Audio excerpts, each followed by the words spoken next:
म्हसळा तालुक्यातील अतिदुर्गम भागात वसलेल्या कोळे ग्रामपंचायतमध्ये घोटाळा झाल्याचं उघड झालंय। या ग्रामपंचायत अंतर्गत असणाऱ्या जिल्हा परिषद शाळांमध्ये स्वच्छतागृहाच नाहीत।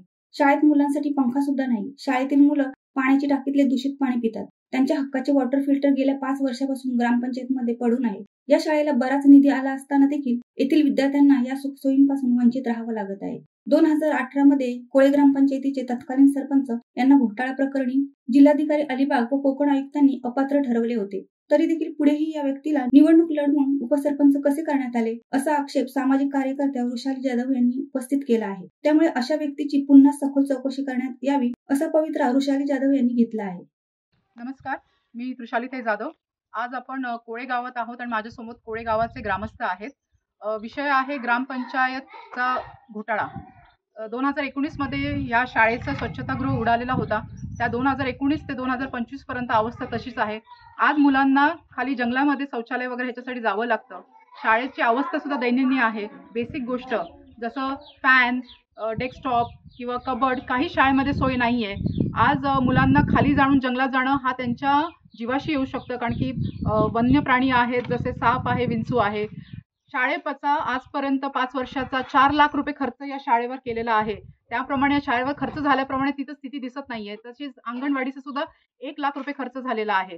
त्या व्यतिरिक्त आम्ही काही साहित्य यांनी विकत घेतले त्याचं विचारलं, जसं आरो फिल्टर आहे। यांचे आरो फिल्टर यांनी फक्त ग्रामपंचायतमध्ये घेऊन ठेवलेले आहेत। बिलामध्ये 2 फिल्टर आहेत, एक फिल्टर गायब आहे। ज्या मुलांच्या सोयीसाठी तुम्ही गोष्टी घेता त्या मुलांना आज टाकीचं पाणी प्यावं लागते, तर तुम्ही फिजूल खर्च टाकून आणि सरकारीचा आणि ह्या ग्रामस्थांचा तुम्ही अक्षरशः त्यांना धोकादाडी त्यांच्याबरोबर होत आहे। तसेच काही वस्तू आहेत ज्या आज ग्रामपंचायतमध्ये फक्त पडून आहेत आणि त्याचा कुठेही याचा वापर होत नाही। असे भरपूर घोटाळे या 15 वर्षापासून झालेले आहेत। मी पिंकी मुकणे, अध्यक्ष शाळेची बोलते। आमच्या मुलांना संडास बाथरूम कायच आहे नाही। खाली जंगलात जातात संडासला, ते काय जर झाला बिला विंचू असतात, साप असतात, आमच्या तिकडे काही चावला बिवला तर कोण त्याची जबाबदारी घेणार? आमच्या शाळेला पंखा बिंखा काय आहे नाही, फिल्टर पाण्याचं आहे नाही। आमची मुलं टाकीचं पाणी पितात। जसं या अध्यक्षबाईंनी सांगितलं की जर फिल्टर नाहीये तर हे एक फिल्टर घेऊन काय हा ग्रामपंचायतमध्ये सडवण्यासाठी ठेवलेला आहे आणि दुसरा फिल्टर तर चोरीच गेलेला आहे। याचा अर्थ काय काढावा? जर मुलांच्या सोयीसाठी ही ग्रामपंचायत काम करत नाहीये तर हा पैसा सगळा जातोय कुठे, हे चौकशी करणं आता जिल्हाधिकारी आणि आयुक्तांचं काम आहे।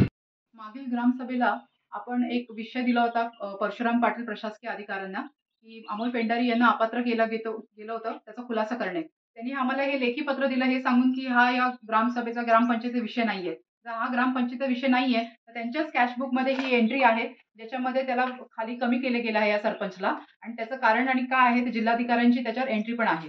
जर असं असताना हे प्रशासकीय अधिकारी कुठल्या गोष्टी लपवतात? आपण ग्रामसभा कशासाठी घेतो की लोकांना जे आहे ते पूर्णपणे कळायला पाहिजेत गोष्टी, पण तिथं गोष्टी दाबवल्या जातात। म्हणजे हे हँड इन ग्लव्ज आहेत आणि त्याला पाठीशी घालतात।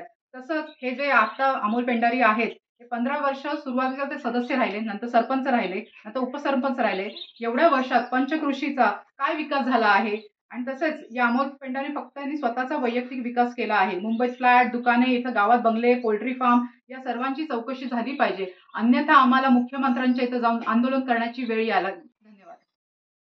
शिवसत्ता टाइम्ससाठी गणेश म्हात्रळकर, म्हसळा। दे धडक बेधडक वृत्त देणाऱ्या आपल्या शिवसत्ता टाइम्स न्यूज चॅनलला लाल बटन दाबून सबस्क्राईब करा आणि बेल आयकॉनला क्लिक करायला विसरू नका।